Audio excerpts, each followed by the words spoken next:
अब तक तो आप लोग सारे परिचित हो चुके होंगे डेंगू से। और ये डेंगू आज से नहीं है, बहुत समय से राजस्थान में है। इतनी बड़ी तादाद में नहीं रहा, पर हाँ ज़रूर रहा है ये।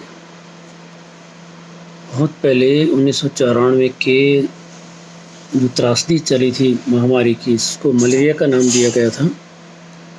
उस वक्त भी, क्योंकि उस वक्त डायग्नोस्टिक टूल्स थे ही नहीं, ना तो सीबीसी कहीं हुआ करती थी, ना कोई डेंगू के लिए कोई टेस्ट था, उपलब्ध टेस्ट भी नहीं था इस दुनिया में।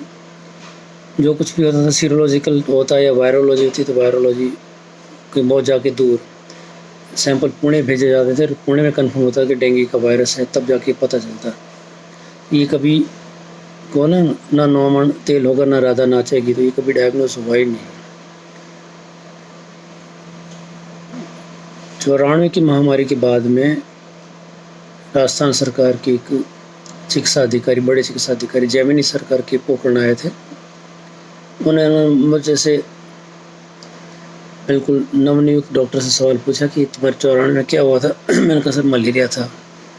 अच्छा, कितनी पॉजिटिविटी थी? हमने कहा सर काफ़ी पॉजिटिविटी थी। तो भी कितनी थी? मैंने कहा सर 8-10% पॉजिटिविटी आती थी।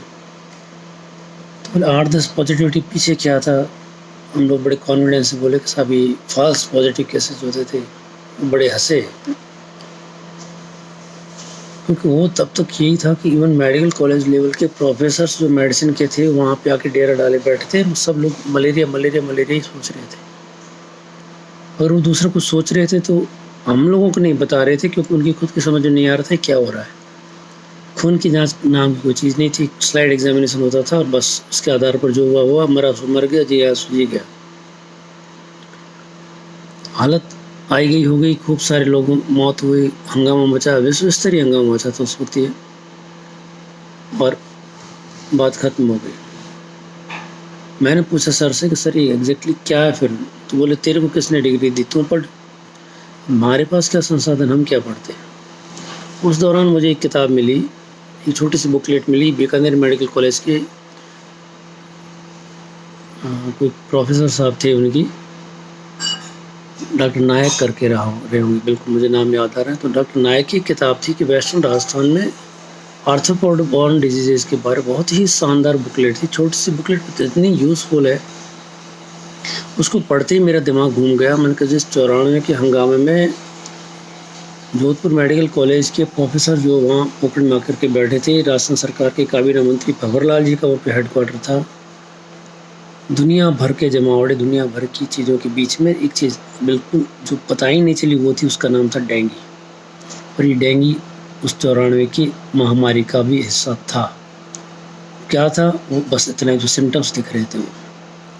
तो मैंने बिल्कुल नया डॉक्टर था, मेरी 3 साल की नौकरी, तो मेरा ध्यान हमेशा उस केसेस की तरफ जाने लगा। जब देखता तो मुझे लगता रही इसमें भी डेंगू की संभावना है। मेरी बात सुनने के लिए कोई तैयार नहीं होता था।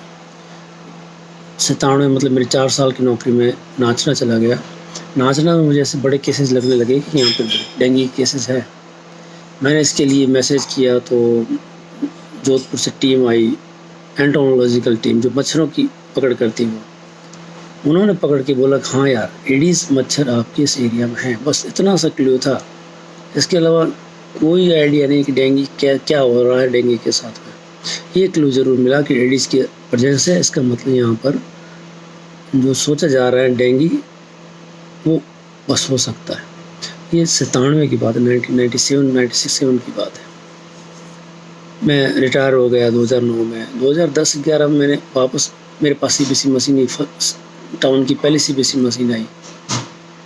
मैं देखने लगा तो मुझे बड़े चौंकाने वाली चीज़ लगी, डेंगू है।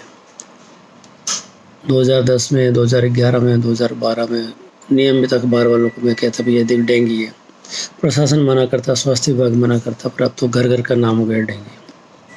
डेंगू वायरस जनित बीमारी है, मच्छर फैलाता है, एडीज मच्छर फैलाता है, दिन में काटने वाले मच्छर है।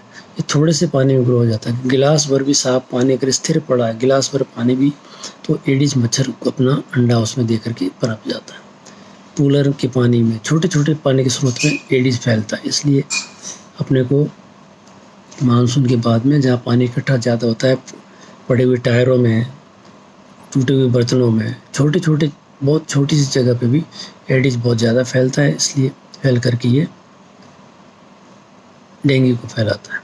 अब वो डेंगू जब अपने को आक्रमण करता है, हड्डी तोड़ बुखार बोलते हैं इसको, भयंकर दर्द होता है, सिर में फटने वाला दर्द होता है, कमर में दर्द होता है, हाथ पाँव में दर्द होता है, बुरी तरह से तेज़ बुखार आता है मरीज़ को। जो भुक्तभोगी है उनको कहने की आवश्यकता नहीं है। बचने का एक ही तरीका होता है कि आप पूरी बाहों के कपड़े पहने, मच्छरों से बचने की कोशिश करें, मच्छर को अपने आसपास में पनपने ना दें। अब ये जिम्मेवारी किसकी? ये जिम्मेवारी हमारी खुद की। क्यों? कि व्यक्ति अपनी जोखिम पे यात्रा करे। हम सरकार के, स्वास्थ्य विभाग के, प्रशासन के भरोसे अगर जी रहे हो तो अब सबसे बड़े मूर्ख है। किसी को अभी भी चिंता नहीं है। हम वो लोग हैं जो लंपी के लिए राजस्थान बंद करवा सकते हैं, पर डेंगू के लिए हमारे पास में कोई टाइम नहीं। डेंगू से बचने का मात्र इतना ही उपाय है। फिर अगर ये हो गया तो एक चीज़ बस कान खोल के सुने, ध्यान से सुने, आराम और सिर्फ आराम इलाज है। पानी अधिकतम पिए, साल्टेड पिए, जूस पिए, नारियल पानी पिए, अच्छी मात्रा में पिए। गोली के नाम पे सिर्फ एक साधारण गोली पैरासिटामोल। बहुत सारे लोग इंजेक्शन लगवाते हैं, दर्द की गोलियाँ लेते हैं, वो नहीं लेनी होती है, वो आपको बहुत घातक है, वो आपको मौत के मुंह में ले जाएगा। तो मौत से बचना हो तो आपको ये कोशिश करनी पड़ेगी कि आप कम से कम दवाइयों का प्रयोग करें। दर्द की गोलियों का, दर्द निवारक का प्रयोग बिल्कुल ना के बराबर करें। पानी अच्छी मात्रा में पिए। अगर पानी की कमी महसूस हो रही है, उल्टी हो रही है, तो उसका सिम्टम का ट्रीटमेंट लें। अपने डॉक्टर से मिलकर के ड्रिप लगवा सकते हैं और ये इतना हमारी ट्रीटमेंट है इसका। प्रतिदिन या एक दिन छोड़ के ज़रूरत के हिसाब से खून की जांच करवाएं, अपने प्लेटलेट्स को ध्यान से देखें और उनके बारे में सिर्फ आराम करें। पैदल चलना, बातें करना, मोबाइल चलाना, बात करना बिल्कुल ना करें। 100% आराम और पानी की अधिक मात्रा लेकर के आप इस रोग से निजात पा सकते हैं। इसके अलावा इसका कोई ट्रीटमेंट उपलब्ध नहीं है। अगर आपने इन चीज़ों का ध्यान नहीं दिया तो निस्संदेह आप अपने आप को बहुत बड़ी तकलीफ की तरफ धकेल रहे होते हैं। सावधानी रखें, आराम करें।